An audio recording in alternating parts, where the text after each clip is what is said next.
everyone. My name is Karen Malone, and I'm the Curator of Education at the Evansville Museum of Arts, History, and Science. We have another fun activity that you can do at home.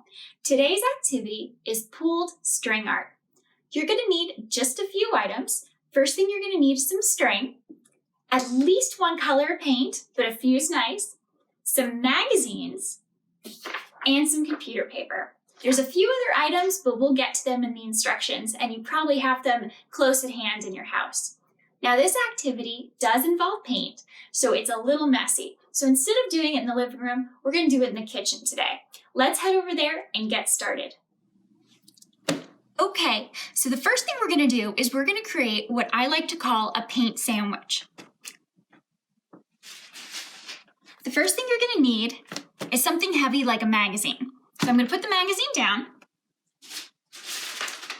and then I'm going to protect it with some freezer paper. Wax paper also works great. So you're going to set that down.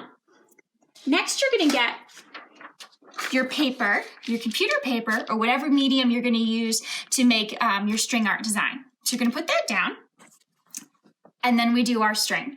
So the length of the string is something you can definitely experiment with. I like to do about a foot. So we have our string, and we're going to cover it with paint. For this first one, I've chosen to do the color red, and you're going to cover the paint, the string, with some paint. You can use your fingers, or you can use a brush, and you want it to be wet, but you don't want it to be goopy or have blobs. If you don't have a fancy palette like I have here, a paper plate works great.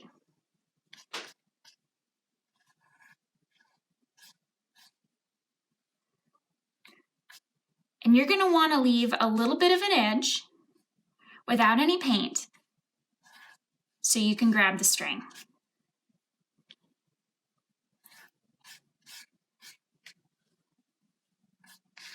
Okay.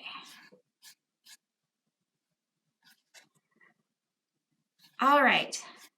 Now, after your paint has gone on your string, you're going to lay your string down on your piece of computer paper however you like. You can do really any pattern. This is the fun part. You get to experiment, and it doesn't have to be complex. So I'm just going to set it down like that, and you want to make sure you have a little bit of the string poking out so you can grab it. Okay, now we're going to do the other half of our paint sandwich. So we're just going to mirror what we did originally. So I'm going to take another piece of computer paper and set it down on top.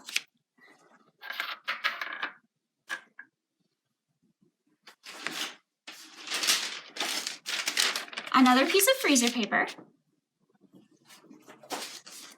and some more magazines.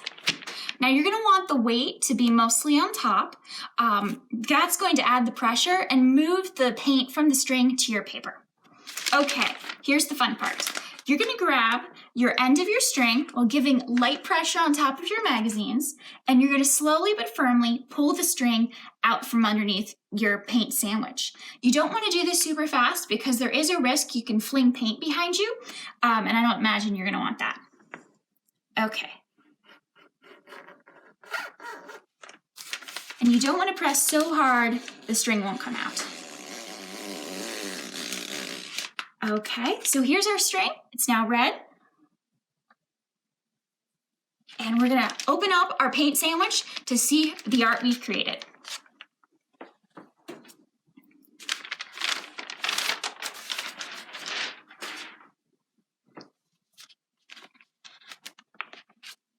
Oh, that looks cool. I like doing this, this project because every design ends up being different based on how much paint you put on, how long your string is, and how you've placed it down on the piece of paper. And I also love it because it creates something that looks a little like a flower to me. So your next step, you have a few options. You can either stop because you've created a beautiful piece of art. You can take these papers and get some new ones out and experiment with different colors, lengths of string, the amount of paint you put on it. You can wait for this to dry and then do another string on top of it, either red again or a different color. Or you can do another string on top of this one while the paint's still wet. That's what we're gonna do next. Okay, so I'm gonna set that down. And this time, I'm gonna use yellow.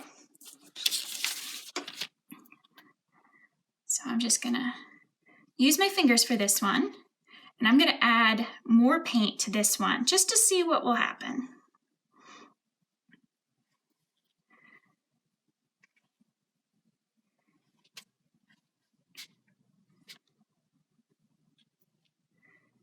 Okay.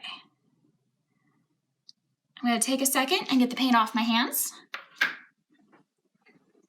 Okay. So I'm going to take my original piece of artwork, put that down, and then we're going to lay our string down with an edge poking out. We're going to take our other piece of the sandwich. Now I could do it so it's a mirror image, but I'm going to flip it upside down just because I want to see how it comes out. Okay. We put our freezer paper back on. Put our pile of magazines to add weight. Grab the end of the string, apply a little bit of pressure, and slowly and firmly pull the string out. Okay. And then we open it up to see how it came out.